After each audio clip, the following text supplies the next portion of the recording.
President Trump's civil fraud trial in New York resumes today. There had been a delay due to COVID-19 exposures. President Trump attended the trial on Tuesday and Wednesday of last week and is expected now to return to court today for the testimony of his former attorney, Michael Cohen. Joining us now with the latest on the civil case against the president is Lindsey Halligan. She is an attorney for President Trump.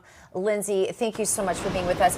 What do we expect? There's so much news right now. I feel like we've kind of lost track of what's happening. So update us, let us know where we kind of are. What's in your heads as his lawyers?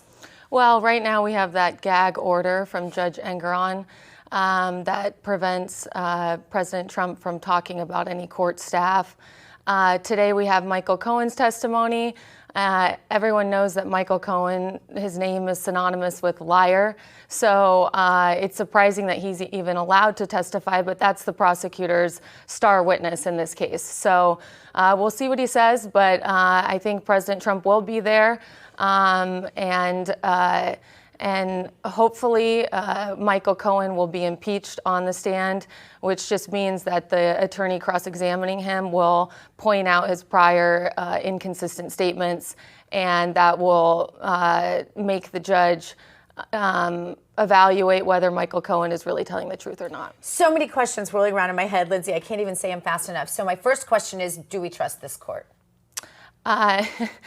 Well, I think he's, based on all the stuff that we've seen come out about him and his rulings so far. I mean, during the court proceedings, he is, based on the public reporting on it, he is not allowing the attorneys to make their objections to establish a record, because this case will likely be appealed and hopefully won on appeal.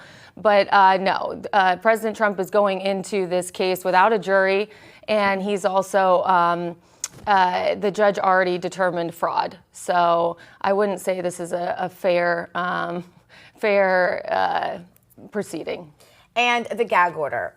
Number one, do you think it stands? But number two, do you think it affects him? Because, I mean, Donald Trump has such a way of turning whatever they do to him back on them in terms of public opinion, in terms of popularity, in terms of polling, right? So, number one, do you think it stands? But number two, is it working the way the court would have it work? Well, I think people forget that criminal defendants have constitutional rights. The whole criminal defense system is designed to protect the defendant's rights. He's presumed innocent until he's found guilty. So in this case, I think you're right. I think that people, including Letitia James and these other prosecutors, they think that they can really stifle him and make his supporters stop supporting him. But this kind of stuff just makes people support him even more. Yeah, it really does seem to. I think our audience in particular cares about the well-being of President Trump. How's he doing? He's a fighter. I mean, the thing that he is concerned about the most is the state of the country. It's unfortunate that we are at probably the least safe position we are as America right now, and he feels that he can get in. If he was in office, he could really put the country on track and make America safe again, which it's not right now. Yeah, and so what do you expect? So if you can give any predictions as to what do you think will happen today, what do you think will happen going forward, what does the public need to know? Well, I think Michael Cohen, if he does testify today, which he's supposed to, I'm sure he'll lie. The judge, who's already determined fraud, will make his opinion and his determination based off of that lie. That's really what Letitia James campaigned on, and what this whole trial is all about, Michael Cohen's lies. So once the final verdict is determined, I think the case will be appealed, and hopefully will win on appeal. And you feel pretty confident about that? Yeah, I think President Trump's constitutional rights have been violated so severely in so many ways.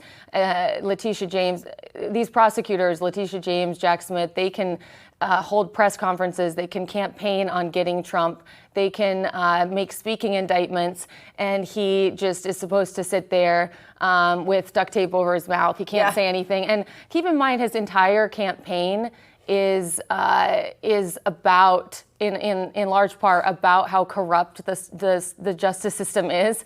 So if he's not allowed to talk about that, that really does stifle his campaign, and it really is election interference in the highest degree. Yeah. And don't you I said the other day, he'll find a way to speak in code, or he'll find a way to reference it that absolutely benefits him and makes them all look just exactly like who he said they were all along. I think everyone sees it. Yeah. I think they think that Americans are stupid, the liberal elite crowd, but President Trump knows that his supporters are really smart. Everyone sees right through this. Yeah. All right. Lindsey Halligan, thank you so much. Thank you. For coming in studio and being first here time. in Thanks our for having digs. me. We appreciate it.